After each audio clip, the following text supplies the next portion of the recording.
Hello everyone and welcome to the online platform of Rao academy Bhopal. नमस्कार, आप सभी लोगों का भोपाल के राव एकेडमी के ऑनलाइन प्लेटफॉर्म में बहुत बहुत स्वागत है।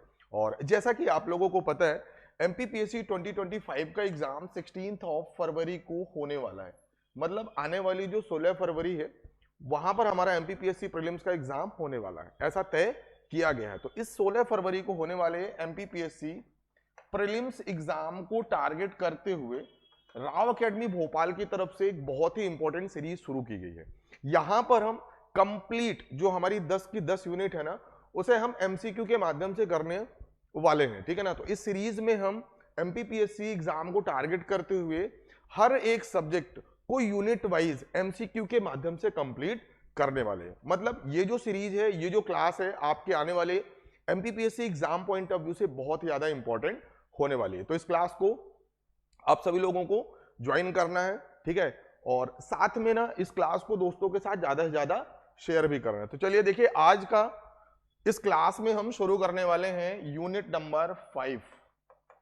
यूनिट नंबर 5 या इंडियन कॉन्स्टिट्यूशन की जो हमारी क्लास है वो यहां पर हम डिस्कस करने वाले हैं। तो चलिए फिर आज की इस क्लास को शुरू करें। उसके पहले बहुत सी इंपॉर्टेंट नोटिफिकेशंस हैं। जैसे राव एकेडमी भोपाल की तरफ से एमपीपीएससी 2025 को टारगेट करते हुए एक बहुत ही कॉम्प्रिहेंसिव और बहुत ही इंपॉर्टेंट टेस्ट सीरीज शुरू की गई है।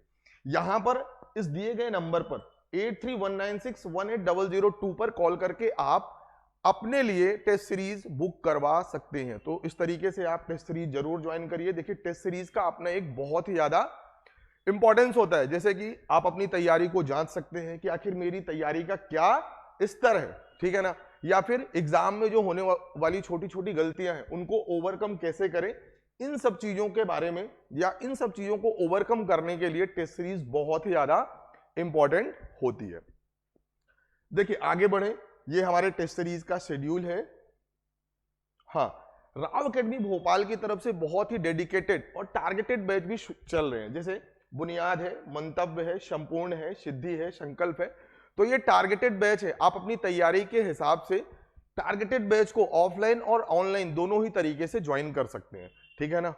चलिए आगे बढ़ेंगे। और सबसे इंपॉर्टेंट जो नोटिफिकेशन है, राव एकेडमी भोपाल का जो हमारा ऑनलाइन प्लेटफॉर्म है, ठीक है, या एप्लीकेशन है, उसे आप लोग इस दिए गए बारकोड से डाउनलोड कर सकते हैं या फिर सिंपली गूगल प्ले स्टोर पर राव एकेडमी भोपाल सर्च करिए और हमारे इस ऑनलाइन एप्लीकेशन को डाउनलोड करें। देखिए, एप्लीकेशन डाउनलोड करने के बहुत से फायदे हैं, क्योंकि यहां पर आपको ना फ्री में कंटेंट मिलेगा। जैसे फ्री की हमारी वीडियोज हैं, फ्री में आपको स्टडी मटेरियल है, फ्री में आपको मेंटरशिप भी मिलेगी। तो खुद भी एप्लीकेशन को डाउनलोड करना है और साथ में दोस्तों को भी बताना है कि भोपाल के राव एकेडमी का ऑनलाइन प्लेटफॉर्म भी गूगल प्ले स्टोर पर आ चुका है, ठीक है। चलिए आगे बढ़े। और ये हमारे कुछ सोशल मीडिया प्लेटफॉर्म है जहां पर जुड़ करके, जैसे फेसबुक है, यूट्यूब है और टेलीग्राम है। इन ऑनलाइन प्लेटफॉर्म में भी जुड़ के आपको राव एकेडमी की जो भी नोटिफिकेशन है, लाइक हमारी जो लाइव क्लासेस होती हैं उनके लिंक्स है, लाइव क्लासेस के जो फ्री पीडीएफ नोट्स है वो भी चीजें आपको मिलेंगी। और करंट के जो भी इंपॉर्टेंट इश्यूज हैं वो भी इन सोशल मीडिया प्लेटफॉर्म पर शेयर किए जाते हैं। तो इन सोशल मीडिया प्लेटफॉर्म में भी आपको जुड़ना है और दोस्तों को ज्यादा से ज्यादा शेयर भी करना है। तो चलिए फिर आज की इस क्लास को शुरू करते हैं। और देखिए, ये जो हमारी क्लास होने वाली है वो एमसीक्यू फॉर्मेट में होने वाली है। सबसे इंपॉर्टेंट चीज नोट करेंगे, एमसीक्यू, और उसी एमसीक्यू के माध्यम से हम डिटेल में डिस्कशन करते हुए कंप्लीट करेंगे हमारा जो यूनिट नंबर 5 है, इंडियन कॉन्स्टिट्यूशन, जो हमारा टॉपिक है। तो चलिए फिर आज की क्लास का जो टॉपिक है ना, मेकिंग ऑफ द कॉन्स्टिट्यूशन। देखिए, मैं आपको सबसे पहले बता दूं कौन कौन से टॉपिक पर आज हम एमसीक्यू डिस्कस करने वाले हैं। Making of the constitution and source of constitution, ये दो टॉपिक पर आज की क्लास होने वाली है। सभी लोग आंसर जरूर करेंगे, हाँ। और कहीं पर कोई भी डाउट होता है ना तो तुरंत आपको पूछना भी है। चलिए फिर बिना विलंब किए हुए आज के सेशन को शुरू करते हैं। और आज की क्लास का पहला सवाल आपकी स्क्रीन पर है। Who said the Constituent Assembly alone can produce a constitution indigenous to the country and truly and fully representing the will of the people? बहुत ही ध्यान से पढ़ेंगे किसने कहा था अकेले संविधान सभा ही देश के लिए स्वदेशी और लोगों की इच्छा का सही मायने में और पूरी तरह से प्रतिनिधित्व करने वाला संविधान बना सकती है। बहुत ही ध्यान से पढ़ेंगे ये जो कथन लिखा हुआ है, ठीक है ना, ये कथन किसका है। अक्सर एमपीपीएससी में ऐसे सवाल जरूर पूछे जाते हैं कि हु सेड दिस, यह कथन किसका है। तो उसी तर्ज पर यह सवाल आपकी स्क्रीन पर है, सभी लोग आंसर करने की जरूर कोशिश करेंगे। Option number A Mahatma Gandhi, option number B Bhimrao Ambedkar, option number C Jawaharlal Nehru, या फिर option number D Annie Besant. आपको बताना है यह कथन किसके द्वारा कहा गया है कि अकेले संविधान सभा ही देश के लिए स्वदेशी और लोगों की इच्छा का सही मायने में और पूरी तरह से प्रतिनिधित्व करने वाले संविधान को बना सकती है। ठीक है, चलिए आंसर सभी को करना है। चलिए देखिए, इसका जो करेक्ट आंसर होगा ना, ऑप्शन नंबर, इसका जो करेक्ट आंसर है वो है option number A Mahatma Gandhi. सभी लोग नोट करेंगे। देखिए ये महात्मा गांधी का कथन है। महात्मा गांधी ने, आपको भी पता है महात्मा गांधी का एक न्यूज़पेपर चलता था, एक पत्रिका थी हरिजन, और इसी हरिजन के एक पब्लिकेशन में, हरिजन के एक पब्लिकेशन में, ये बात है 1939 की, गांधी जी ने ये कथन कहा था अपनी पत्रिका हरिजन में। किसके द्वारा कहा गया था? महात्मा गांधी के द्वारा। सभी लोग आंसर करेंगे, सॉरी सभी लोग चीजों को नोट भी करेंगे। ठीक है, आप लोग स्क्रीनशॉट भी ले सकते हैं। चलिए आगे बढ़ेंगे और अगला सवाल आपकी स्क्रीन पर है। Who among the following person was not a member of cabinet mission. बहुत ही इंपॉर्टेंट सवाल है। निम्नलिखित में से कौन सा व्यक्ति कैबिनेट मिशन का सदस्य नहीं था? बहुत ही इंपॉर्टेंट सवाल है, सभी लोग आंसर करने की कोशिश करेंगे।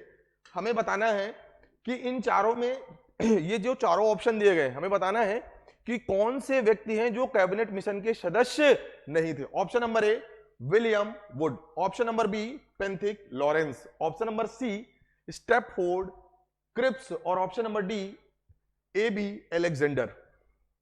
सभी लोग आंसर करने की पूरी कोशिश करेंगे, मतलब आंसर सभी को करना है, भले ही वो गलत हो या सही हो। जी हाँ, बिल्कुल सवाल दिया गया है कि इनमें से कौन सा सदस्य है जो कैबिनेट मिशन का सदस्य नहीं था, और इसका जो correct answer option number A William would. आइए समझते हैं कि आखिर ये कैबिनेट मिशन क्या था। देखिए जो कैबिनेट मिशन है, सभी लोग चीजों को नोट भी करेंगे। ये जो कैबिनेट मिशन है, ठीक है ना, ये कब बना था? आप बताएंगे सर 1946 में।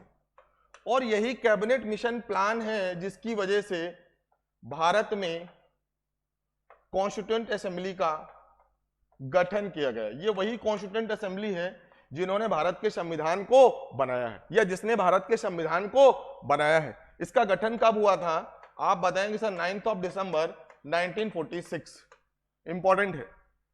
अब देखिए ये जो कैबिनेट मिशन प्लान है जिसकी वजह से कॉन्स्टिट्यूएंट असेंबली बनाई गई थी for the making of constitution, इसमें 3 सदस्य हैं। कौन कौन से हैं आप बताएंगे सर? पेंथिक लॉरेंस, कौन कौन थे? पेंथिक लॉरेंस थे, स्टैटफोर्ड क्रिप्स थे, और एबी अलेक्जेंडर थे। मतलब इस कैबिनेट मिशन प्लान में टोटल कितने मेंबर थे? आप बताएंगे सर 3। क्या बातें क्लियर है? और वो 3 मेंबर कौन कौन से थे? पेंथिक लॉरेंस, स्टैटफोर्ड क्रिप्स और एबी अलेक्जेंडर। ये चीज मैं आपको बता दूं, ये जो कैबिनेट मिशन प्लान है एमपीपीएससी मेंस में भी कई बार पूछा जा चुका है। 3 मार्कर क्वेश्चन भी पूछा जा चुका है मेंस में। ठीक है, तो ये सभी चीजें आप लोग नोट करेंगे कि कैबिनेट मिशन कब बना। आप बताएंगे सर 1946। इसी कैबिनेट मिशन प्लान के तहत कॉन्स्टिट्यूएंट असेंबली का गठन किया गया। और इस कैबिनेट मिशन प्लान में कितने सदस्य थे? आप बताएंगे सर 3 सदस्य थे। कौन कौन से थे? आप बताएंगे सर पेंथिक लॉरेंस, स्टैटफोर्ड क्रिप्स, और तीसरे थे एबी अलेक्जेंडर। चलिए हाँ, मैं किनारे हो जाता हूं, आप लोग स्क्रीनशॉट भी ले सकते हैं। चलिए आगे बढ़ेंगे और अगला सवाल आपकी स्क्रीन पर है। बहुत ही ध्यान से देखिए, कभी भी एग्जाम में ना क्वेश्चन को सबसे पहले हमें 2 बार पढ़ना है, ठीक है, और बहुत ही धैर्य से दिमाग को शांत करते हुए पढ़ना है। कई बार ना हम क्वेश्चन गलत तरीके से पढ़ते हैं और क्वेश्चन गलत कर देते हैं, ठीक है ना। तो क्वेश्चन को बहुत ही अच्छे तरीके से पढ़ना है, समझना है, उसके बाद आंसर करना है। आइए पढ़ते हैं। What are the true about constituent assembly. बहुत ही ध्यान से पढ़ने की कोशिश करेंगे कि ये जो कॉन्स्टिट्यूएंट असेंबली है, जिसे आप हिंदी में बोलते हैं संविधान सभा, उससे संबंधित, संविधान सभा से संबंधित कौन कौन से कथन सही है। पहला, constituent assemblies first meeting was held on 9th of December 1946। दूसरा, it is the first permanent president was doctor Sachchidanand Sinha. Third, Muslim league boycotted first meeting of the constituent assembly. Hindi में पढ़ेंगे, संविधान सभा की पहली बैठक 9 दिसंबर 1946 को हुई थी।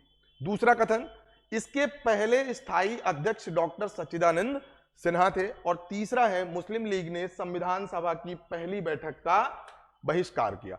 अब आपको बताना है कि जो नीचे दिए गए ऑप्शन है, ठीक है ना, उनसे हमें सही कोड पता करना है, ठीक है ना, मतलब कौन कौन से कथन सही हैं। ठीक, सभी लोग आंसर करेंगे। बिल्कुल अच्छे से पढ़ सकते हैं।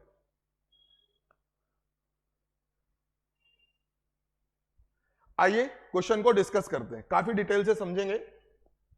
देखिए, जो पहला सेंटेंस है वहां पर क्या लिखा हुआ है कि कॉन्स्टिट्यूएंट असेंबली की पहली बैठक, फर्स्ट मीटिंग कब हुई थी? 9th of December 1946। बिल्कुल सही कथन है, ठीक है ना। जो दूसरा कथन लिखा हुआ है, बहुत ही ध्यान से समझेंगे, वहां पर लिखा हुआ है फर्स्ट परमानेंट प्रेसिडेंट। यहां पर ये जो शब्द है ना परमानेंट, इसकी वजह से ये कथन होता है गलत। क्यों? क्योंकि जो पहले प्रेसिडेंट थे वो थे सच्चिदानंद सिन्हा, लेकिन ये टेम्पोरेरली बनाए गए थे। अस्थाई जो हमारे अध्यक्ष थे, जो प्रेसिडेंट थे, वो थे डॉक्टर सच्चिदानंद सिन्हा। ऐसा इसलिए क्योंकि ये कॉन्स्टिट्यूएंट असेंबली में सबसे बुजुर्ग थे, सबसे एल्डर थे, इसीलिए इन्हें संविधान सभा का अस्थाई अध्यक्ष बनाया गया था, टेम्पोरेरी प्रेसिडेंट, ठीक है ना। क्यों? क्योंकि अगर बात करेंगे परमानेंट प्रेसिडेंट की, तो 11 दिसंबर को 1946 को जब तीसरी बार संविधान सभा की बैठक होती है, उस बैठक में आचार्य जेबी कृपलानी के कहने पर राजेंद्र प्रसाद को संविधान सभा का स्थायी अध्यक्ष बनाया जाता है। बातें क्लियर है क्या सभी को? तो who was the first permanent president of constituent assembly? Our answer should be doctor Rajendra Prasad. और राजेंद्र प्रसाद का जो नाम है वो किसने नॉमिनेट किया था? आप बताएंगे सर, आचार्य जेबी कृपलानी जी। तो दूसरा जो कथन है वो तो गलत है। तीसरे कथन की बात करते हैं, मुस्लिम लीग ने संविधान सभा की पहली बैठक का बहिष्कार किया। बिल्कुल सही बात है। तो यहां पर देख सकते हैं कौन कौन से ऑप्शन है। Option number C, 1 and 3 is the correct statement, हमारा जो सही आंसर होने वाला है। ऑप्शन नंबर सी, जिसका भी ऑप्शन नंबर सी है बिल्कुल सही जवाब है, ठीक है। हाँ बिल्कुल, अगर बात करेंगे ना तो 11 के बाद आपको जो डेट याद रखना है वो 13 दिसंबर की याद रखना है, 13 दिसंबर 1946, क्योंकि 13 दिसंबर 1946 को ही पंडित जवाहरलाल नेहरू ने ऑब्जेक्टिव रेजोल्यूशन प्रस्तुत किया था, ठीक है ना। चलिए, तो ये सभी चीजें आपको नोट करते हुए आगे बढ़ना है, और अगर कोई भी डाउट होता है, कोई भी प्रश्न होता है ना, तो जरूर पूछना है, ठीक है। चलिए आगे बढ़ेंगे, और अगला सवाल आपकी स्क्रीन पर है। In which meeting of the constitution assembly of the India did Jawaharlal Nehru let down the objective resolution? बहुत इंपॉर्टेंट है। जवाहरलाल नेहरू ने भारत की संविधान सभा की किस बैठक में उद्देश्य प्रस्ताव रखा था? बहुत ही अच्छा सवाल है। Option number A second, option number B third, option number C fourth, and option number D fifth. सभी लोग आंसर करेंगे कि आखिर जो कॉन्स्टिट्यूएंट असेंबली की वो कौन सी नंबर की बैठक थी, ठीक है, जब जवाहरलाल नेहरू जी ने उद्देश्य प्रस्ताव या ऑब्जेक्टिव रेजोल्यूशन संविधान सभा के समक्ष रखा था। सभी लोग आंसर करेंगे। देखिए, इसका जो करेक्ट आंसर होगा ना, ऑप्शन नंबर डी फिफ्थ। और ये काफी ट्रिकी क्वेश्चन था, एमपीपीएससी 2022 के प्रीलिम्स में पूछा गया सवाल है, ठीक है। देखिए, आइए समझते हैं सबसे पहले इस क्वेश्चन को कि क्वेश्चन कहना क्या चाहता है, कि कौन से नंबर की बैठक थी जब पंडित जवाहरलाल नेहरू जी ने उद्देश्य प्रस्ताव या ऑब्जेक्टिव रेजोल्यूशन पेश किया था। समझते, सबसे पहले आपको भी पता है कि 9 दिसंबर 1946 को पहली बैठक हुई, और इसके प्रेसिडेंट कौन बनाए गए? आप बताएंगे सर, सच्चिदानंद सिन्हा साहब, ठीक है। फिर 10 तारीख को एक मीटिंग हुई 1946। फिर इंपॉर्टेंट कौन सी मैंने आपको याद करने के लिए बताया, 11 दिसंबर 1946, ठीक है। अब ये पहला सेशन ही चल रहा है, तो पहले सेशन की तीसरी मीटिंग, पहले सेशन की जो तीसरी मीटिंग है वहां पर राजेंद्र प्रसाद को परमानेंट या स्थायी अध्यक्ष बनाया गया संविधान सभा का। फिर 12 दिसंबर को मीटिंग हुई, ठीक है। फिर जो 13 दिसंबर को हुई मीटिंग 13 दिसंबर 1946, तो ये किस नंबर की मीटिंग होगी आप बताएंगे सर, 5th। और इसी 5वीं बैठक में ऑब्जेक्टिव रेजोल्यूशन पेश किया गया, ठीक है। उद्देश्य प्रस्ताव, ये वही ऑब्जेक्टिव रेजोल्यूशन है, ये वही उद्देश्य प्रस्ताव है बाद में जिसे हम प्रेम्बल बोलेंगे। यही आगे चल के हमारे कॉन्स्टिट्यूशन या संविधान में प्रेम्बल बनने वाला है, उद्देश्य का बनने वाला है, ठीक है। अब ये ऑब्जेक्टिव रेजोल्यूशन कब पेश हुआ आप बताएंगे sir, 13 December 1946 by the Pandit Jawaharlal Nehru. अब ये पेश हुआ है, इस प्रस्ताव को रखा गया है, ठीक है। इसे इस कॉन्स्टिट्यूएंट असेंबली ने एडॉप्ट कब किया, किसी को पता है क्या? अगर किसी को पता है तो कमेंट सेक्शन में कमेंट कर सकते हैं कि ये जो 13 दिसंबर को उद्देश्य प्रस्ताव पेश किया गया, ऑब्जेक्टिव रेजोल्यूशन पंडित जवाहरलाल नेहरू के द्वारा रखा गया, उसे कॉन्स्टिट्यूएंट असेंबली ने कब एडॉप्ट किया? तो आपका आंसर होना चाहिए सर 22 जनवरी 1947। ये डेट इंपॉर्टेंट है इसलिए आपको याद रखना है, 22 जनवरी 1947। चलिए आगे बढ़ेंगे और अगला सवाल आपकी स्क्रीन पर है। The constitution of the India was adopted and enacted on. बहुत ही ट्रिकी क्वेश्चन है, समझने की कोशिश करेंगे। भारत के संविधान को अपनाया और अधिनियमित किया गया था, ठीक है। भारत के संविधान को कब अपनाया गया और कब अधिनियमित किया गया, ठीक है, वो डेट आपको बताना है।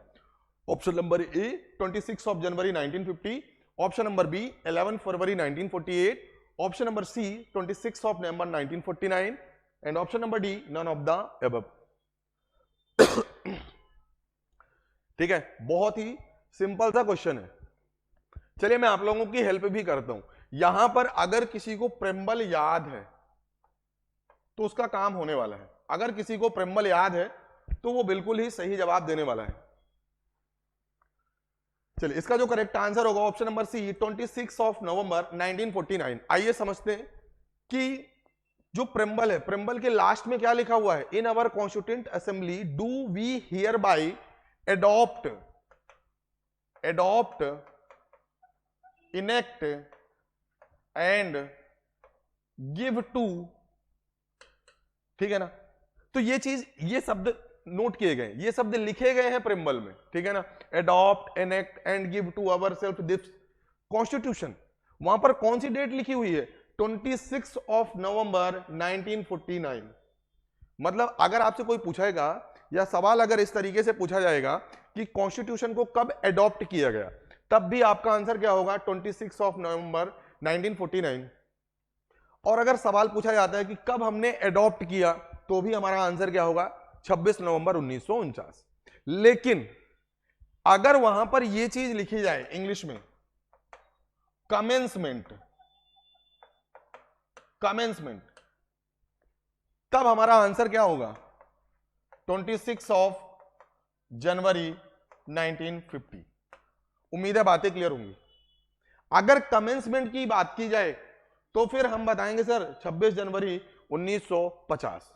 लेकिन अगर इनेक्टमेंट की बात करें, एडॉप्शन की बात करें, अपनाने की बात करें, अधिनियमित करने की बात कहें, तब हमारा आंसर होगा 26 नवंबर 1949। देखिए ये छोटे छोटे शब्द हैं ना जो आपसे सवाल गलत करवाते हैं, तो इन पर ज्यादा ध्यान देना है। और एमपीपीएससी कुछ ऐसे ही ट्रिकी क्वेश्चन जरूर पूछता है। आगे बढ़ेंगे और अगला सवाल आपकी स्क्रीन पर है, बहुत ही ध्यान से पढ़ेंगे। निम्नलिखित में से किसने कहा, यह फिर से एक कथन का सवाल है, पहले इंग्लिश में पढ़ने की कोशिश करते हैं। A constitution like a machine is a lifeless thing. It acquires because the men who control it and India needs today nothing more than a set of honest men who will have the interest of the country before them. ये एक कथन है, ठीक है, हिंदी में पढ़ेंगे। संविधान एक मशीन की तरह एक निर्जीव चीज है, ठीक है। यह उन लोगों के कारण जीवन प्राप्त करता है जो इसे नियंत्रित करते हैं, और भारत को आज ईमानदार लोगों के एक समूह से ज्यादा कुछ नहीं चाहिए जो देश के हित में हो उनके पहले, ठीक है। ये बहुत ही इंपॉर्टेंट कथन है, सभी लोग अच्छे से पढ़ेंगे और फिर आंसर करने की कोशिश करेंगे कि आखिर ये कथन किसके द्वारा बोला गया है, ये कथन है किसका, ठीक है।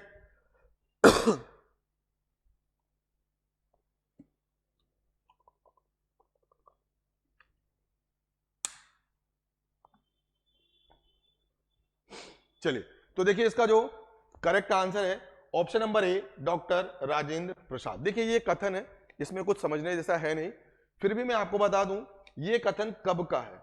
जब हमारे कॉन्स्टिट्यूशन को एडॉप्ट किया गया 26 नवंबर 1949, 26 नवंबर 1949 को जब संविधान बनके तैयार हुआ, उसी दिन, ये जो 26 नवंबर है ना, इसी दिन तो हम संविधान दिवस भी मनाते हैं, कॉन्स्टिट्यूशन डे भी मनाते हैं।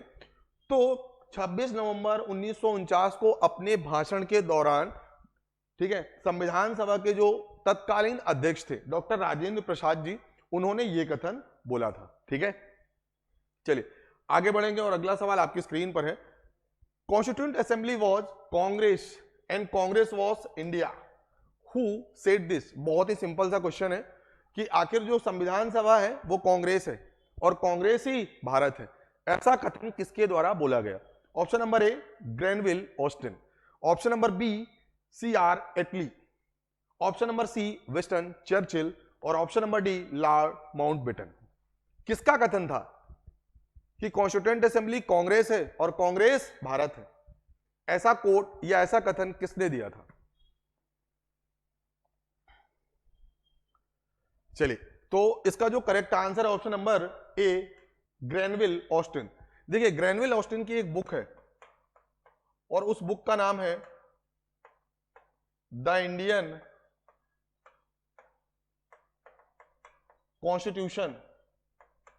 इसी बुक में ग्रेनविल ऑस्टिन साहब ने यह कथन बोला है, constituent assembly is Congress and Congress is India, ठीक है। चलिए आगे बढ़ेंगे और अगला सवाल आपकी स्क्रीन पर है। Who among the following were the members of drafting committee of the constitution. देखिए आपको भी पता है कॉन्स्टिट्यूएंट असेंबली में बहुत सी कमेटीज थी, उनमें से सबसे इंपॉर्टेंट जो कमेटी थी वो थी ड्राफ्टिंग कमेटी, ठीक है, प्रारूप समिति, हिंदी में क्या बोलते हैं, प्रारूप समिति। आपको बताना है कि ये ये चारों ऑप्शन में कौन कौन ऐसे व्यक्ति थे जो प्रारूप समिति के सदस्य थे। Option number A, N Gopalaswami Ayyar, Alladi Krishnaswami Ayyar, Jawaharlal Nehru और सरदार पटेल। बहुत ही सिंपल सा सवाल है, सभी लोग आंसर करेंगे और ये दिया हुआ कोड है। Option number A, option number B, option number C and option number D. हमें बताना है इन चारों ऑप्शंस में से कौन कौन से ऐसे व्यक्ति हैं, ठीक है ना, जो प्रारूप समिति के सदस्य थे। बहुत ही अच्छा सवाल है और बहुत ही अच्छा डिस्कशन भी होने वाला है, ठीक है। चलिए सभी लोग आंसर करेंगे। देखिए सबसे पहले समझते हैं, पहले मैं आपको इसका आंसर बता दूं। देखिए इसका आंसर होगा option number 1 and option number 3। देखेंगे option number 1 and 3, option number C is the correct answer. तो जिसका भी ऑप्शन नंबर सी है ना, बिल्कुल सही जवाब है, ठीक है। आइए समझते हैं।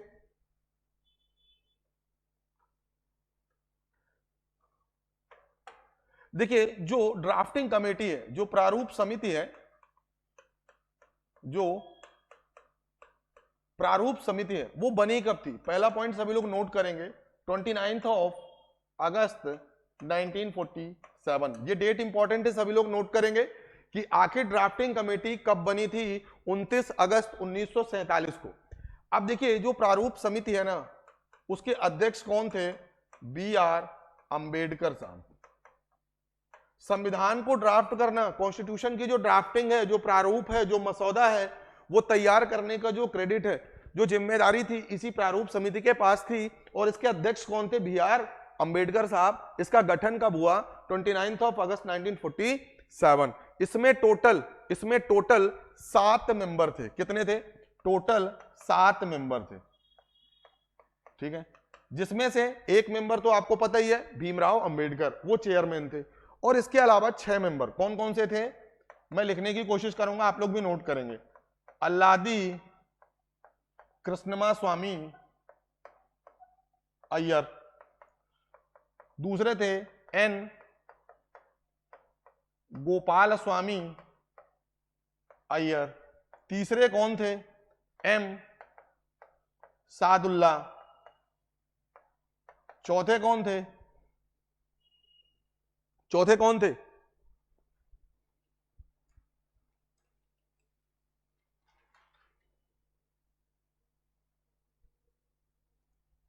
के एम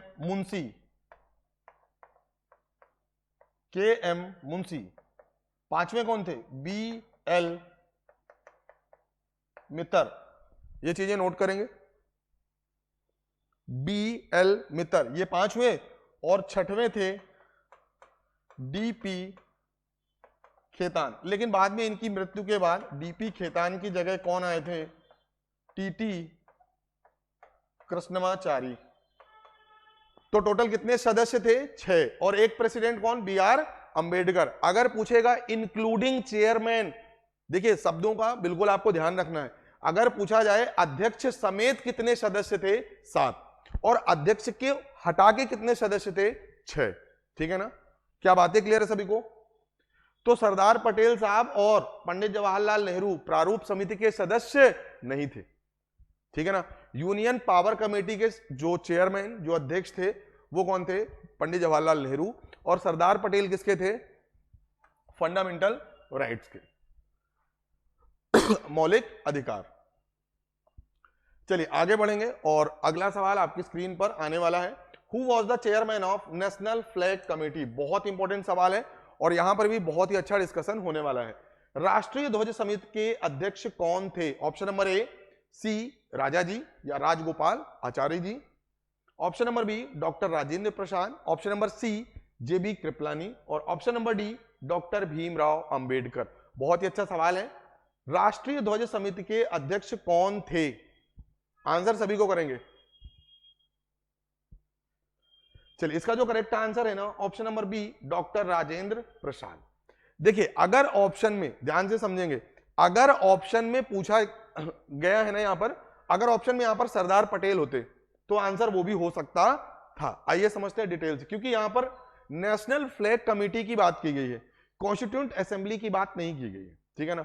तो देखिए इंडिया में अगर बात करेंगे, 2 फ्लैग कमेटी बनी थी। एक तो बनी थी 2 अप्रैल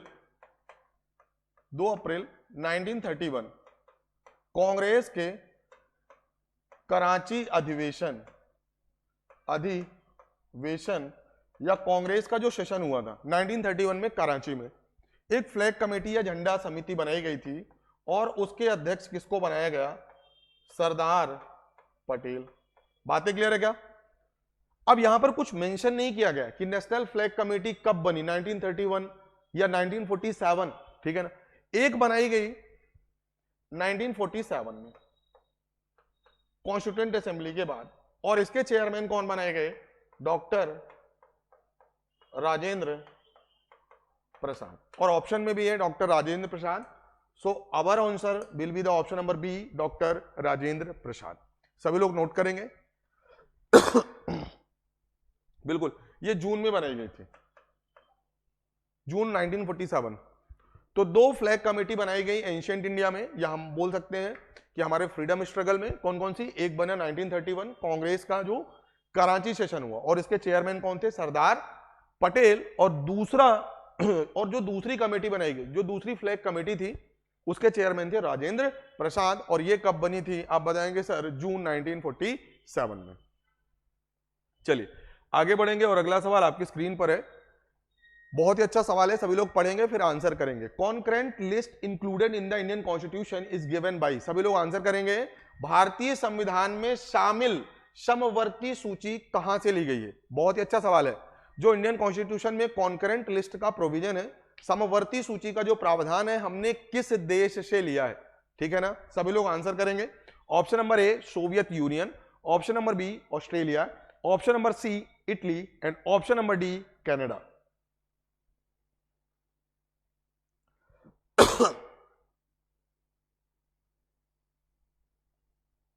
चलिए, तो इसका जो करेक्ट आंसर है ऑप्शन नंबर बी ऑस्ट्रेलिया, ठीक है ना। देखिए ऑस्ट्रेलिया के कॉन्स्टिट्यूशन से 3 इंपॉर्टेंट चीजें ली गई हैं, आपको नोट करना है। ऑस्ट्रेलिया के कॉन्स्टिट्यूशन से 3 इंपॉर्टेंट चीजें ली गई हैं। कौन कौन सी चीजें हैं? सबसे पहले प्रेम्बल की जो लैंग्वेज है, जो भाषा है, जो हमारे, हिंदी में भी लिख रहा हूं, जो हमारे उद्देशिका की भाषा है, जो प्रेम्बल की लैंग्वेज है, वो हमने कहां से लिया है? आप बताएंगे ऑस्ट्रेलिया। दूसरी जो इंपॉर्टेंट हमने प्रोविजन वहां से लिया है कॉन्करेंट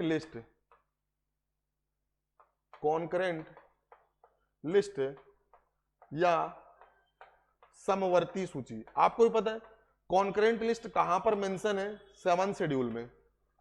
यहां पर यूनियन लिस्ट है, स्टेट लिस्ट है और कॉन्करेंट लिस्ट है। यूनियन लिस्ट मतलब केंद्र सरकार या पार्लियामेंट के पास है पावर, ठीक है, related to the laws and regulations. और अगर बात करेंगे स्टेट लिस्ट है जहां पर केवल स्टेट के पास है, और कॉन्करेंट लिस्ट में दोनों ही कानून या नियम बना सकते हैं। इसका जो डिटेल्ड मेंशन है वो आपको मिलेगा 7 शेड्यूल में। करेंटली अगर बात करेंगे तो टोटल 52 सब्जेक्ट हैं कॉन्करेंट लिस्ट में। ओरिजिनली कितने थे? 47 से बढ़ के कितने हो गए? 52। और तीसरी जो इंपॉर्टेंट चीज है जो हमने ऑस्ट्रेलिया के कॉन्स्टिट्यूशन से लिया है, ज्वाइंट सिटिंग। आपको ही पता है प्रेजेंट कॉन्स्टिट्यूशन में article 108 related to the joint sitting of the Indian constitution, joint sitting of the parliament. Joint sitting की जो चेयरमैनशिप है वो किसके पास होती है? आपको भी पता है, वो होती है स्पीकर ऑफ द लोकसभा। तो ये जो ज्वाइंट सिटिंग का प्रावधान है बहुत इंपॉर्टेंट है, वो चीज भी हमने कहां से लिया है? ऑस्ट्रेलिया से लिया है। सभी लोग चीजों को नोट करेंगे। हाँ, मैं बिल्कुल किनारे हो जा रहा हूं। तो देखिए कॉन्स्टिट्यूशन में जो कॉन्करेंट लिस्ट है वो हमने कहां से लिया है? आपका आंसर होगा सर ऑस्ट्रेलिया से। 2 इंपॉर्टेंट चीजें और भी हैं जो आपको नोट करना है। सबसे पहले जो प्रेम्बल की लैंग्वेज है वो भी हमने ऑस्ट्रेलिया से ही ली है, और दूसरा जो ज्वाइंट सिटिंग है, ज्वाइंट सिटिंग का भी प्रोविजन हमने कहां से लिया हुआ है? ऑस्ट्रेलिया से, ठीक है। अगर बाकी ऑप्शंस की बात करें तो यूएसएसआर से हमने क्या लिया हुआ है? फंडामेंटल ड्यूटीज, ठीक है। और कनाडा से क्या लिया हुआ है? Federal system.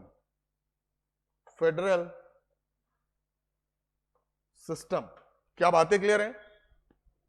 जो फेडरल सिस्टम है इंडिया का, India is the union of state, ठीक है। फेडरल बोलना भी थोड़ा सा गलत है, ये क्वासी फेडरल नेचर है।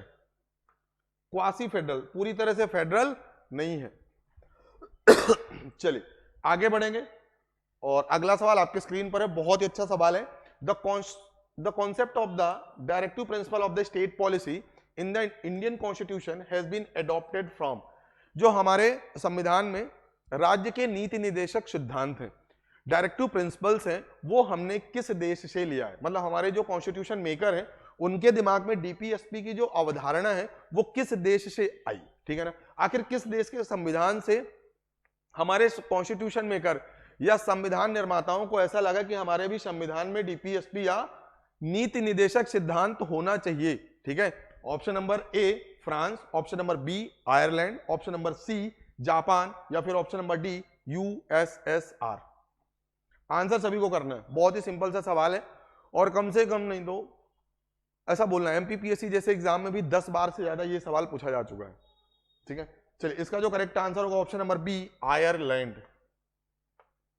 सभी लोग नोट करेंगे कि इंडियन कॉन्स्टिट्यूशन में जो डीपीएसपी है, जो राज्य के नीति निर्देशक सिद्धांत है, वो हमने किस देश से लिया हुआ है? आपका आंसर होगा सर आयरलैंड।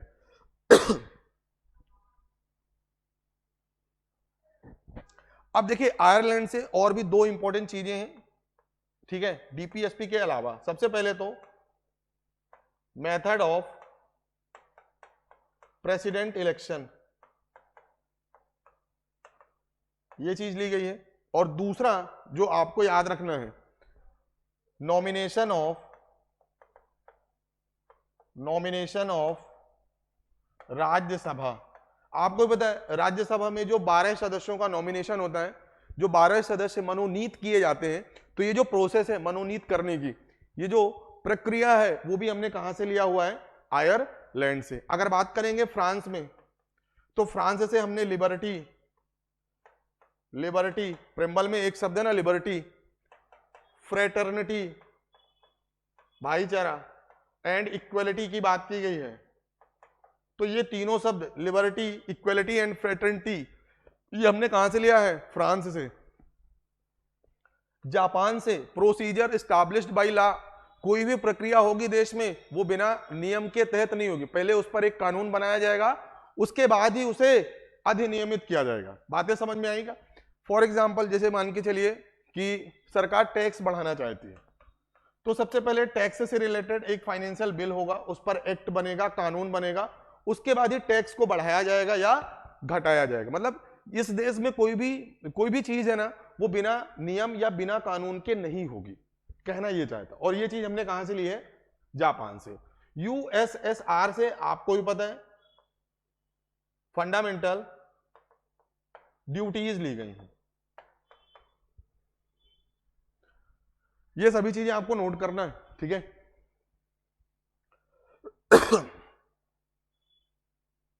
चलिए आगे बढ़ेंगे, स्क्रीनशॉट भी लेते चलेंगे।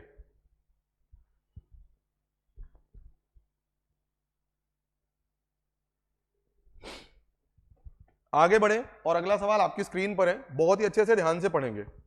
Which one of the following is not correctly matched.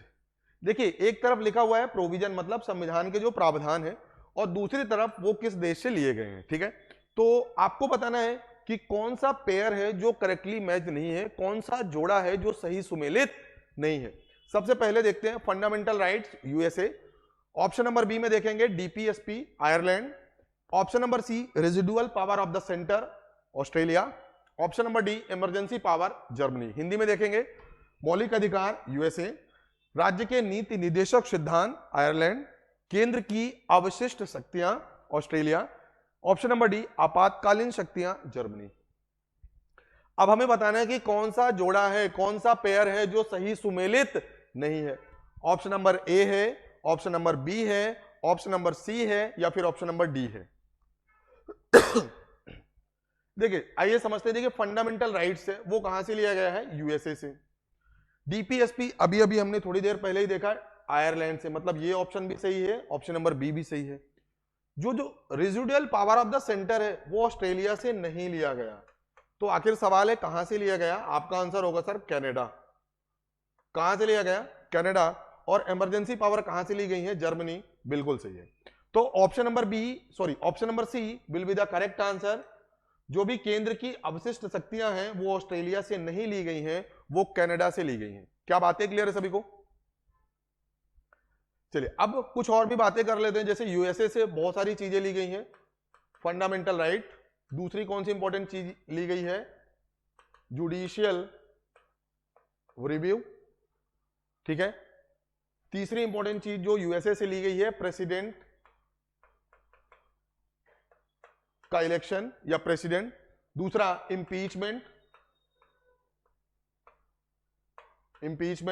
ठीक है। तो ये सब चीजें हमने कहां से ली है, यूएसए से।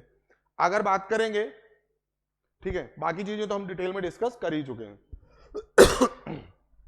ये जरूर याद रखना है। हाँ, दूसरा भारत में जो भी जुडिशियरी है, जैसे सुप्रीम कोर्ट है, हाई कोर्ट है, ये सब चीजें भी हमने कहां से ली है, यूएसए के कॉन्स्टिट्यूशन से, ठीक है। चलिए स्क्रीनशॉट लेते चलेंगे। हर एक क्वेश्चन अपने आप में बहुत ज्यादा इंपॉर्टेंट, ठीक है ना, क्योंकि हर चीज को यहां पर हम डिटेल से डिस्कस भी कर रहे हैं। अगर कोई भी चीज आपको लग रहा है कि मुझे डाउट है, यह समझने में कहीं पर परेशानी है, तो आप लोग अपना कमेंट सेक्शन में जरूर करिए, ठीक है। चलिए आगे बढ़ेंगे और अगला सवाल आपकी स्क्रीन पर है, बहुत ही ध्यान से पढ़ेंगे। Match the list 1 with list 2 using a code given below. एक तरफ सूची 1 दी गई है कॉन्स्टिट्यूशनल प्रोविजन की, और दूसरी तरफ सूची नंबर 2 है सोर्सेज। आखिर वो प्रोविजन या प्रावधान कहां से लिए गए हैं, समझते हैं। सबसे पहले रूल ऑफ लॉ, और उसके सामने लिखा हुआ है क्या, ऑस्ट्रेलिया। दूसरा है प्रोसीजर एस्टैब्लिश्ड बाय लॉ, सामने है इंग्लैंड। ऑप्शन नंबर सी में लिखा हुआ है reserving a bill by the governor for the president consideration, Japan. Concurrent list, Canada. कुल मिला के आपको सही जोड़ी मिलाना है और ये दिए गए जो ऑप्शन है उसके हिसाब से आपको आंसर करना है। कानून का शासन, ठीक है, रूल ऑफ लॉ, कानून द्वारा स्थापित प्रक्रिया, राज्यपाल द्वारा विधेयक को राष्ट्रपति के विचारार्थ आरक्षित रखना, और दूसरा ऑप्शन नंबर डी है समवर्ती सूची। एक एक करके समझेंगे सभी को, ठीक है। ये देखिए रूल ऑफ लॉ को समझना है तो बाहुबली मूवी की तरह एक डायलॉग आप लोगों ने सुना होगा कि मेरा वचन ही शासन है। ऐसा पहले के जमाने में होता था, अब नहीं होगा कि मेरा वचन ही शासन है, ठीक है ना। यहां पर जो कानून बनेगा उसी के हिसाब से शासन होगा, ठीक है।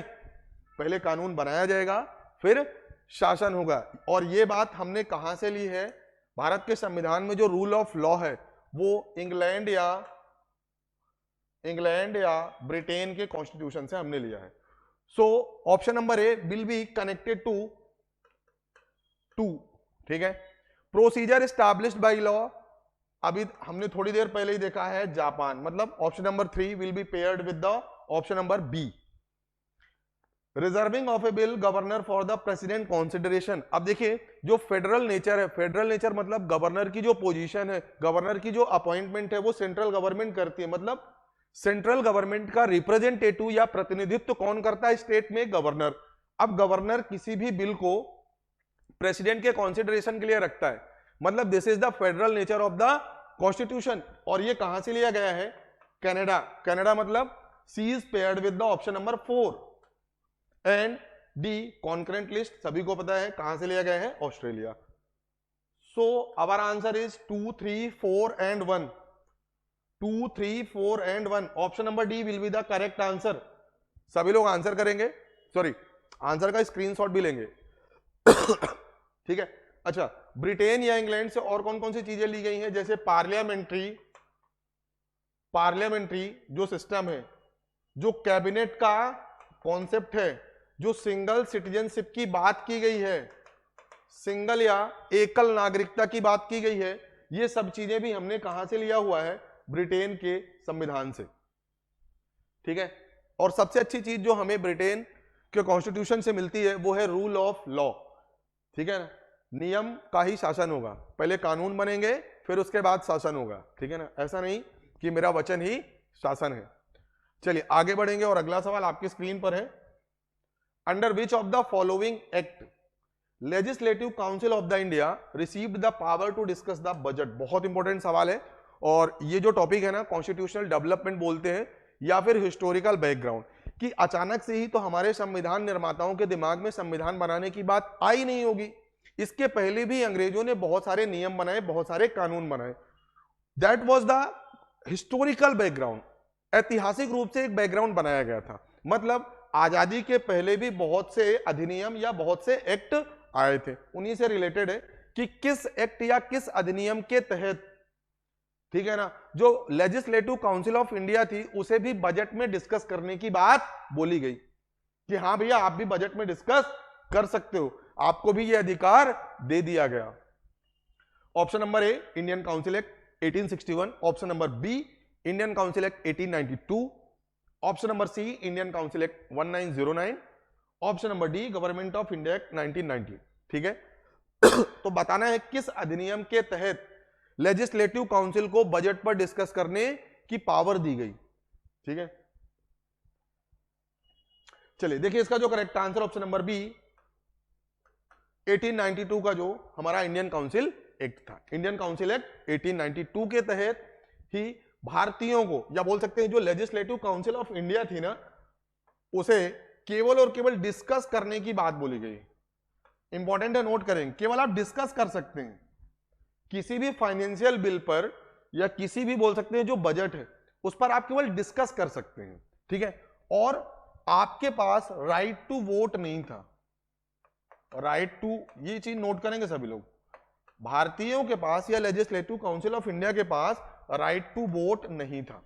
मतलब 1892 में केवल और केवल आपको डिस्कस करने की पावर दी गई थी, ठीक है। और एक चीज और ये भी बता दूं, आपको कोई भी बात अगर डिस्कस करना है ना, तो काउंसिल को 6 दिन पहले बताना पड़ता था कि हम इस पर डिस्कस करना चाहते हैं, या ये सजेशन देना चाहते हैं, या फिर ये बात पूछना चाहते हैं। तो कोई भी बात है ना, उसके लिए आपको 6 दिन पहले प्रायर नोटिफिकेशन देना होता था, ठीक है। और उसके बाद भी आपके पास राइट टू वोट नहीं था। चलिए आगे बढ़ेंगे। आगे बढ़े उसके पहले एक छोटी सी नोटिफिकेशन है कि देखिए, राव एकेडमी भोपाल की तरफ से एमपीपीएससी 2025 का जो एग्जाम है 16 फरवरी, उसको टारगेट करते हुए एक बहुत ही इंपॉर्टेंट टेस्ट सीरीज शुरू की गई है। तो अगर आप बहुत ज्यादा अच्छा स्कोर करना चाहते हैं, ठीक है ना, अपनी गलतियों से बचना चाहते हैं, खुद को सेल्फ एवेल्युएट करना चाहते हैं ना, तो इस टेस्ट सीरीज को जरूर ज्वाइन करें।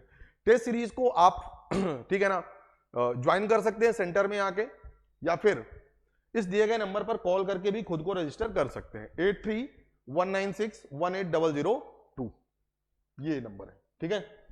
चलिए आगे बढ़े। ये टेस्ट सीरीज का शेड्यूल है। देखिए, जो टेस्ट सीरीज है ना, वो यूनिट वाइज डिजाइन की गई है, और यहां पर फुल लेंथ भी टेस्ट बीच बीच में आपको मिलेंगे। ज्यादातर जो टारगेट है ना, वो यूनिट वाइज है, ठीक है। हाँ, राव एकेडमी भोपाल की तरफ से ना बहुत से टारगेटेड बैच चल रहे हैं, तो आप अपनी प्रिपरेशन के हिसाब से ऑफलाइन और ऑनलाइन दोनों ही क्लासेस को एनरोल कर सकते हैं, ठीक है ना, और क्लास को ज्वाइन भी कर सकते हैं। बहुत ही टारगेटेड और बोल सकते हैं ना सिंथेटिक कोर्स है, कि मतलब स्टिक टू द सिलेबस।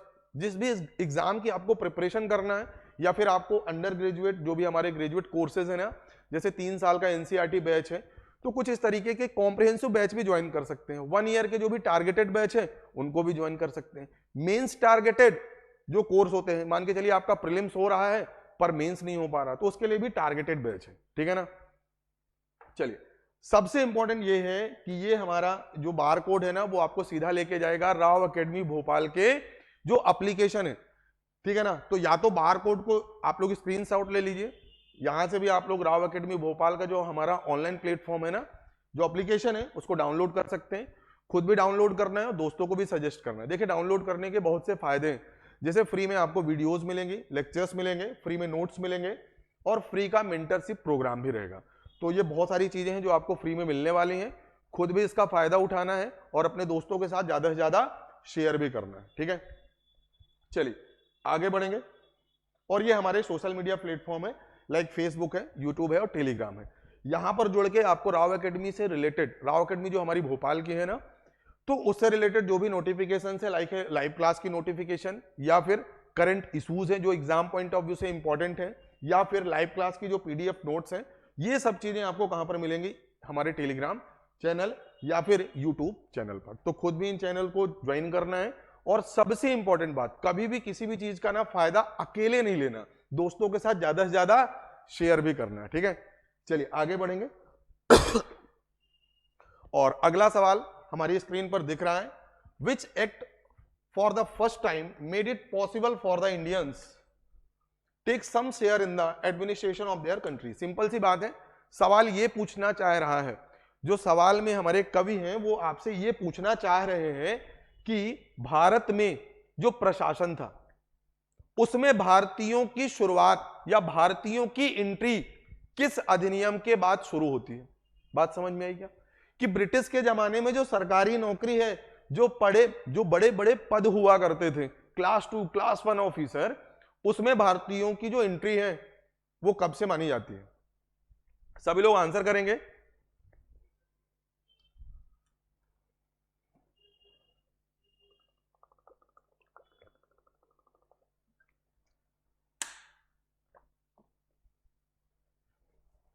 चलिए, ऑप्शन नंबर ए है charter act 1833, option number B है charter act 1853, option number C है गवर्नमेंट ऑफ इंडिया एक्ट 1858, और ऑप्शन नंबर डी है इंडियन काउंसिल एक्ट 1861। ठीक है ना। किस अधिनियम ने पहली बार भारतीयों के लिए अपने देश के प्रशासन में, ठीक है, कुछ हिस्सा लेना संभव बनाया? देश का प्रशासन मतलब प्रशासनिक जो पद थे उनमें भारतीय भी बैठेंगे, भारतीय भी प्रशासन का हिस्सा बनेंगे, ऐसा किस अधिनियम में बोला गया? तो देखिए, इसका जो करेक्ट आंसर ऑप्शन नंबर ए, चार्टर एक्ट 1833। देखिए, जो चार्टर एक्ट 1833 का था ना, उसमें बहुत सी इंपॉर्टेंट बात बोली गई, ठीक है ना। आइए समझते हैं। सबसे पहली बात तो, जो भी governor of governor general of Bengal थे। मतलब एक पोस्ट हुआ करती थी गवर्नर जनरल ऑफ बंगाल, अब इस पोस्ट का नाम बदल के रख दिया गया गवर्नर जनरल ऑफ इंडिया। क्या बातें क्लियर है? और पहले गवर्नर जनरल ऑफ इंडिया कौन थे? William Bentinck. पहला पॉइंट सभी लोग नोट करेंगे कि आखिर विलियम बेंटिक को गवर्नर जनरल ऑफ इंडिया बनाया गया किस अधिनियम के तहत? आप बताएंगे सर चार्टर एक्ट 1833। दूसरा जो यहां पर सबसे इंपॉर्टेंट बात हुई ना कि जो ईस्ट इंडिया कंपनी है, ईस्ट इंडिया कंपनी थी, उसकी जो ट्रेड मोनोपोली है, ट्रेड मोनोपोली खत्म कर दी गई। मतलब ईस्ट इंडिया कंपनी को अब इस अधिनियम के तहत एडमिनिस्ट्रेटिव बॉडी बना दिया गया। क्या बातें क्लियर है सभी को? ये दूसरी चीज है जो आपको याद रखना है। मतलब जो ईस्ट इंडिया कंपनी है ना, अब उसे प्रशासनिक निकाय बना दिया गया, ठीक है ना, वो केवल यहां पर रूल करेगी, ठीक है ना, गवर्न करेगी। और तीसरा जो यहां पर इंपॉर्टेंट चेंज लाया गया ना, वो एडमिनिस्ट्रेटिव या प्रशासनिक सुधार, एडमिनिस्ट्रेटिव या प्रशासनिक सुधार हुए। इसी प्रशासनिक सुधार में यह बात बोली गई कि किसी भी भारतीय को, ठीक है ना, यहां पर प्रशासन में हिस्सा लेने की क्या है? स्वतंत्रता है, ठीक है ना। जैसे रिलीजन है, रेस है, कास्ट है, प्लेस ऑफ बर्थ है, इसके आधार पर कोई भी डिस्क्रिमिनेशन या भेदभाव नहीं होगा। सभी भारतीय अब प्रशासन में हिस्सा ले सकते हैं। इसी के बाद से ही तो जो आईसीएस एग्जाम है, ठीक है ना, इंपीरियल सिविल सर्विस, वो शुरुआत हुई थी, ठीक है। चलिए आगे बढ़ेंगे और अगला सवाल आपकी स्क्रीन पर दिख रहा है। Which part of our constitution envisages 3 tier system of the panchayat? जो पंचायत है ना, आपको भी पता है जो, ठीक है, तो हमारे संविधान में कौन सा भाग है आपको भी पता है। टोटल 22 पार्ट्स हैं, करंटली 25 हैं। तो कौन से भाग में पंचायत, ठीक है ना, की व्यवस्था की गई है? किस भाग में पंचायत से संबंधित जो प्रावधान है वो है? ऑप्शन नंबर ए 9th, 10th, 11 या 12th। बहुत ही सिंपल सा सवाल है। चलिए देखिए, इसका जो correct answer option number A है। आपको ही पता है कि 73rd और 74th ये दो कॉन्स्टिट्यूशनल अमेंडमेंट हुए थे, और कब हुए थे? 1992 में। 73rd कॉन्स्टिट्यूशन अमेंडमेंट से पार्ट 9th में पंचायतों से रिलेटेड प्रावधान किए गए, ठीक है। और पार्ट, अगर 74th की बात करें तो एक नया पार्ट बना, पार्ट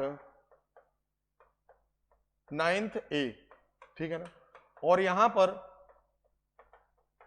म्यूनिसिपालिटी की बात की गई, नगरीय निकाय, लाइक नगर पंचायत। अगर बात करेंगे पार्ट 9th में तो टोटल कितने सब्जेक्ट हैं? 29 सब्जेक्ट हैं। और अगर बात करेंगे पार्ट 9th ए की तो टोटल 18 सब्जेक्ट हैं, 18। अब आपके दिमाग में आएगा क्यों ना सर आप बता दीजिए कि पार्ट 9th बी भी है। बिल्कुल है। पार्ट 9th बी कब बना था आप बताएंगे सर? 97 कॉन्स्टिट्यूशनल अमेंडमेंट एक्ट 2011, और इसमें कोऑपरेटिव्स सोसाइटीज, सहकारी समितियों की बात की गई थी। ये सभी चीजें आपको नोट करना है। ये सभी पार्ट्स हैं जो कभी ना कभी एग्जाम में आपसे पूछे जा सकते हैं।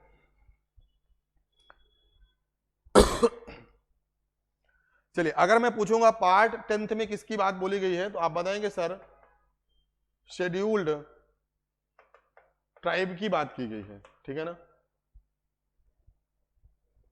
शेड्यूल्ड ट्राइब या शेड्यूल्ड ट्राइबल एरिया, ठीक है ना। अगर पार्ट 11th की बात करेंगे तो किससे रिलेटेड है?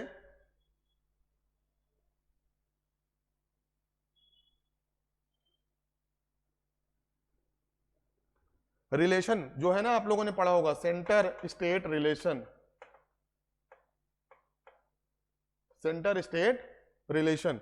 पार्ट 12th की अगर बात करेंगे फाइनेंस एंड प्रॉपर्टी कॉन्ट्रैक्ट्स,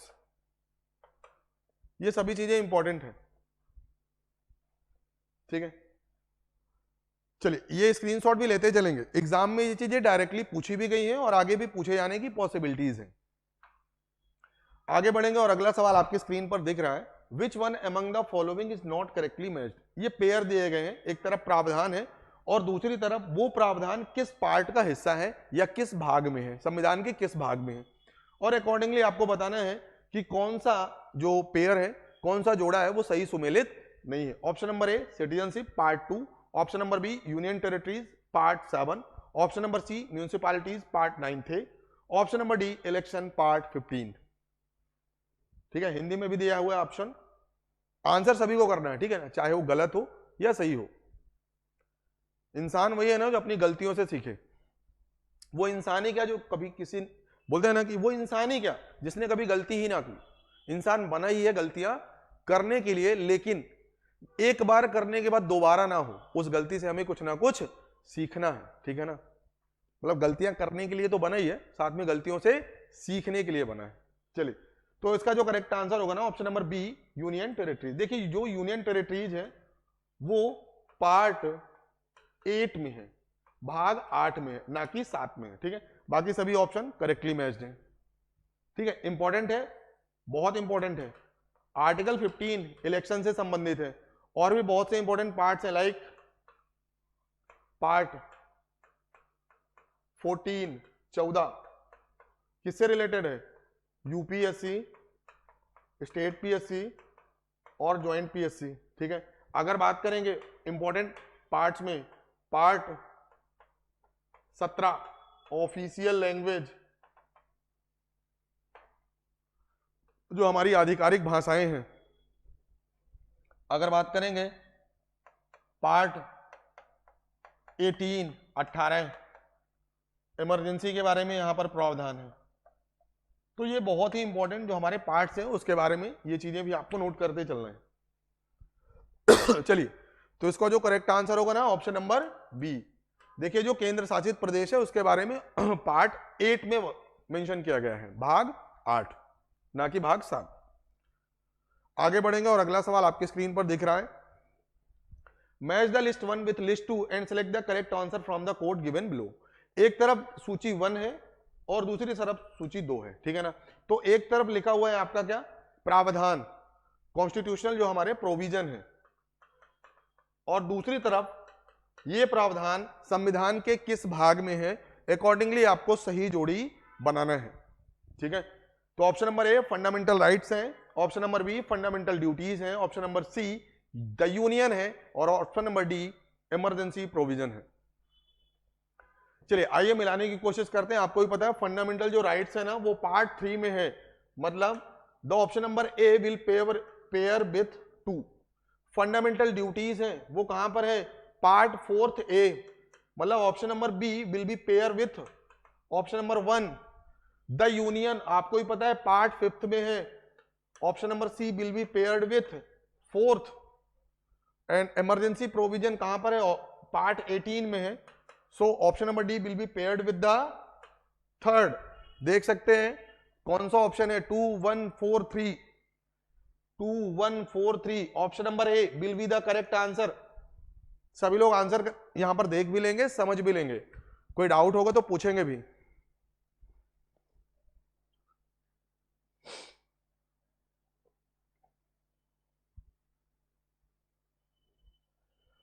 चलिए आगे बढ़ेंगे और अगला सवाल आपकी स्क्रीन पर है, with reference to the establishment of the Supreme Court which of the following is are correct. देखिए आपको भी पता है कि भारत में 1774 में सुप्रीम कोर्ट बनाया गया है, कहां पर, फोर्ट विलियम कलकत्ता। उससे संबंधित ये कुछ कथन है, आइए समझते हैं। सबसे पहला कथन है, supreme court at Calcutta was established by the regulating act of 1773। Lebister was the first chief justice of this court. देखिए आपको बताना है कि सुप्रीम कोर्ट से संबंधित कौन कौन से कथन सही हैं, ठीक है ना। Option number A only, option number B 2 only, option number C both 1 and 2, and option number D neither 1 nor 2। बहुत ही इंपॉर्टेंट है, बहुत ही ध्यान से आपको आंसर करना है, ठीक है। चलिए तो मैं आपको बता दूं कि रेगुलेटिंग एक्ट 1773 बहुत ही इंपॉर्टेंट अधिनियम है, इस पर भी डिस्कशन करेंगे, ठीक है ना। तो इसके तहत भारत में फोर्ट विलियम में एक सुप्रीम कोर्ट बनाया गया। बिल्कुल सही है, ऑप्शन नंबर 1 बिल्कुल सही है। लेकिन इसके पहले चीफ जस्टिस लेमिस्टर नहीं थे, इसके पहले चीफ जस्टिस थे एलिजा एम्पे, एलिजा एम्पे, ठीक है ना, एलिजा एम्पे, सभी लोग नोट करेंगे एलिजा एम्पे। देखिए 1773 का जो रेगुलेटिंग एक्ट है ना, उससे संबंधित और भी बहुत सी इंपॉर्टेंट चीजें हैं जो हमें पता होनी चाहिए। आइए शॉर्ट में समझते हैं। सबसे पहले तो इस अधिनियम से सुप्रीम कोर्ट तो कलकत्ता में बनाया ही गया, ठीक है, जिसके पहले चीफ जस्टिस कौन थे, एलिजा एम्पी। दूसरा, ये ब्रिटिशर्स के द्वारा पहला लॉ या इसी को बोल सकते हैं रेगुलेशन, पहला रेगुलेशन था, पहला अधिनियम था। तीसरी इंपॉर्टेंट बात कि यहां पर दो बात बोली गई थी कि कोई भी कंपनी का जो भी कर्मचारी है, जो भी एम्प्लॉय है, कंपनी का जो भी एम्प्लॉय है, उसे दो चीजों के लिए मना किया गया था कि आप कोई भी प्राइवेट ट्रेड नहीं करोगे, आप खुद का कोई भी निजी व्यापार नहीं करोगे, और दूसरा, अगर कोई भी Indian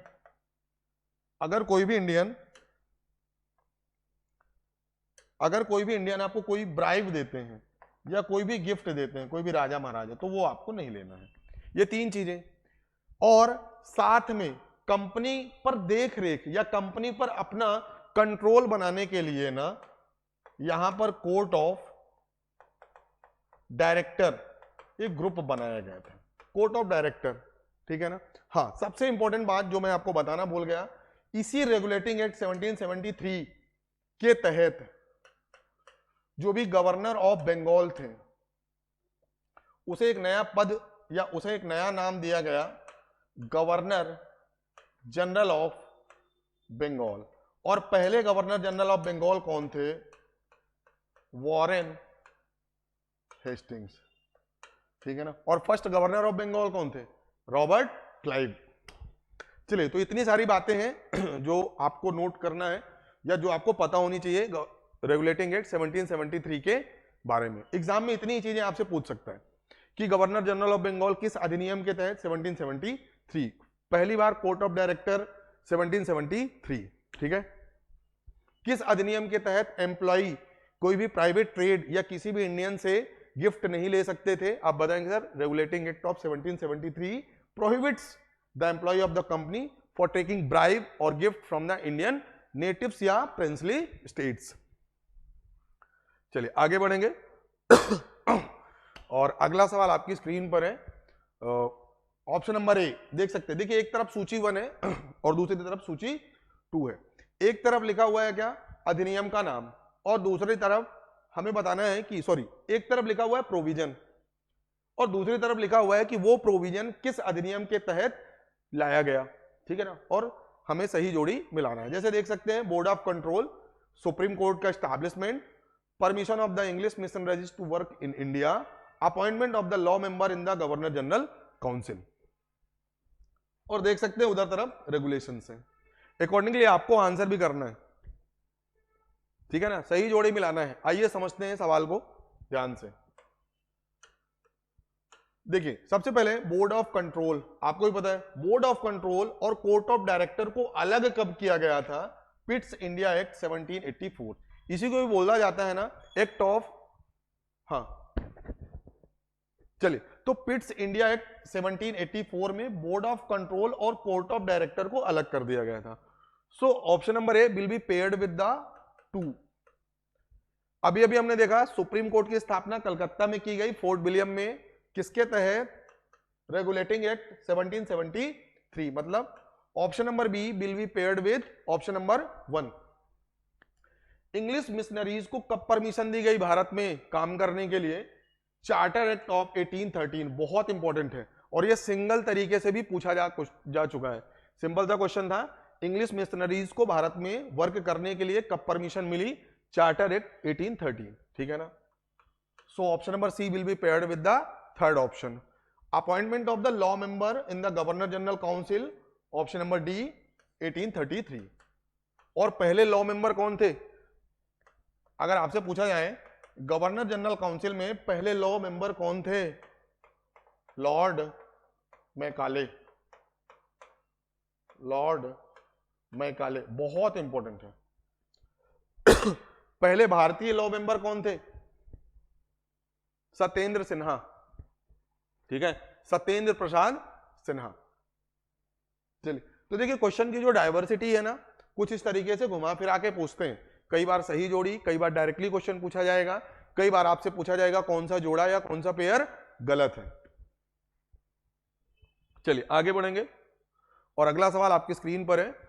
under which of the following act dyarchy was introduced at the central level, कि किस अधिनियम के तहत केंद्रीय स्तर पर द्वैत शासन की शुरुआत की गई? बहुत ही सिंपल सा सवाल है। Option number A, act of 1909, government of India act 1919, government of India act 1935 and Indian independence act 1947।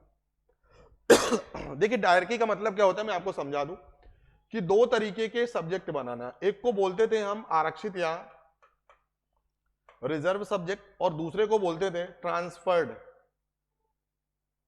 Transferred. देखिए रिजर्व का मतलब होता है कि जो भी गवर्नर जनरल की जो काउंसिल है, मतलब अकेले जो गवर्नर जनरल या फिर उनके जो एग्जीक्यूटिव मेंबर होते थे, ठीक है, इनके पास इस पर नियम कानून बनाने के लिए शक्तियां होती थी। रिजर्व सब्जेक्ट जनरली ये कोर मॉडल पर होते थे, जैसे राजस्व है, जैसे फाइनेंस है, जैसे मिलिट्री है, जैसे रेलवेज है, तो ये सब रिजर्व सब्जेक्ट थे। जैसे अभी यूनियन लिस्ट और स्टेट लिस्ट होता है, उस समय पर रिजर्व और ट्रांसफर्ड मतलब जैसे एजुकेशन है, जैसे फॉरेस्ट है, जो कम इंपॉर्टेंस के होते थे।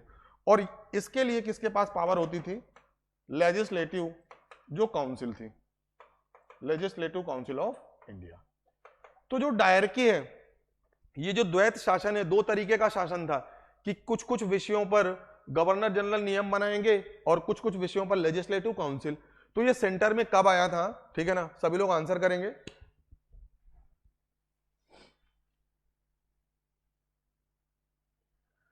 चलिए इसका जो करेक्ट आंसर होगा ना, ऑप्शन नंबर सी। देखिए 1935 का जो हमारा गवर्नमेंट ऑफ इंडिया एक्ट है, भारत सरकार का जो अधिनियम है, उसी के तहत ये डायरकी की व्यवस्था की गई थी। ये डायरकी मतलब द्वैत शासन। देखिए ये वही 1935 है। इसी के तहत दो इंपॉर्टेंट चीजें और याद रखना है। 1937 में भारत से जो बर्मा है, म्यांमार है, वो अलग किया गया। 1935 में ही दो चीजें आपको याद रखना है कि फेडरल बैंक भारत में जो फेडरल बैंक है, यही फेडरल बैंक आगे चल के आरबीआई बनेगा।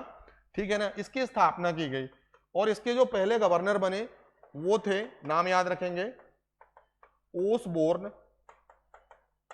स्मिथ साहब थे। ठीक है, और तीसरी इंपॉर्टेंट चीज कि इसी 1935 से सुप्रीम कोर्ट की जगह फेडरल कोर्ट ऑफ इंडिया की भी व्यवस्था की गई।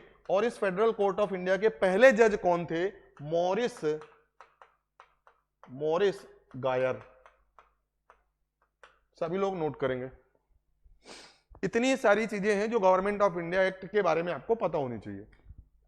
बाकी आपको भी पता होगा 1935 में ही ऑल इंडिया फेडरेशन की बात की गई है कि ब्रिटिश इंडिया स्टेट्स और जो प्रिंसली स्टेट्स हैं इनको मिला के एक ऑल इंडिया फेडरेशन बनाया जाए।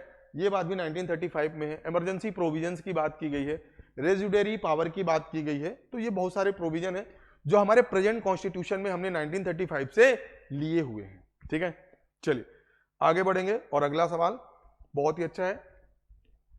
विच ऑफ द फॉलोइंग इज और principal feature of the government of India act 1990। देखिए ये जो भारत सरकार का नियम है 1919, इसी को हम क्या बोलते हैं? Montagu Chelmsford reform. क्या बोलते हैं? Montagu Chelmsford reform. तो इससे संबंधित तीन कथन दिए हुए हैं, हमें बताना है कि कौन कौन से कथन सही हैं। सबसे पहले प्रोविंस में डायरकी की शुरुआत हुई, द्वैत शासन की हुई। बिल्कुल सही बात है, पहला ऑप्शन बिल्कुल सही है। देखिए डायरकी एट द सेंटर 1935 में हुआ था और डायरकी इन द प्रोविंस कब हुआ था? 1919 में हुआ था। पहला ऑप्शन बिल्कुल सही है। Introduction of the separate communal electorates for the Muslim.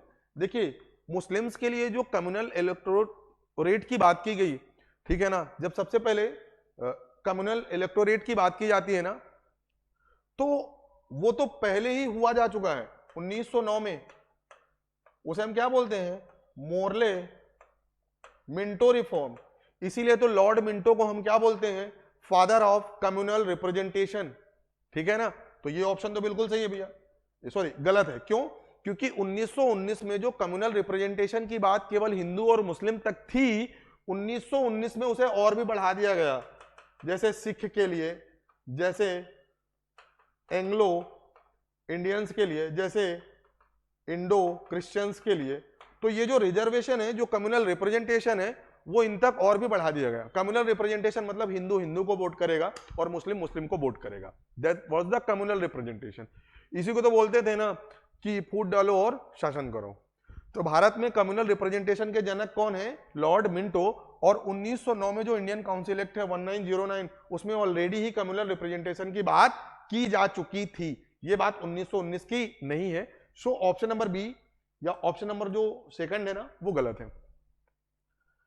Devolution of the legislative authority by the centre to the provinces, बिल्कुल सही है। तो option number 1 and 3 will be the correct answer. चलिए देखिए, इसी 1919 का जो हमारा अधिनियम है ना, इसी के तहत तो ली कमीशन का गठन हुआ था।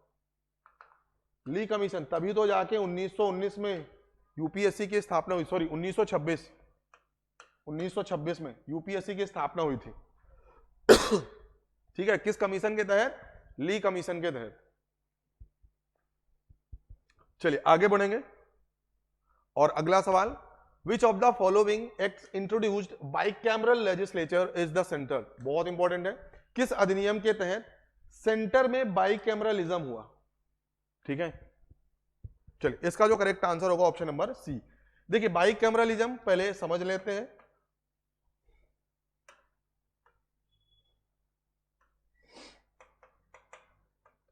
बाइकैमरलिज्म, पहले चीजों को समझते हैं।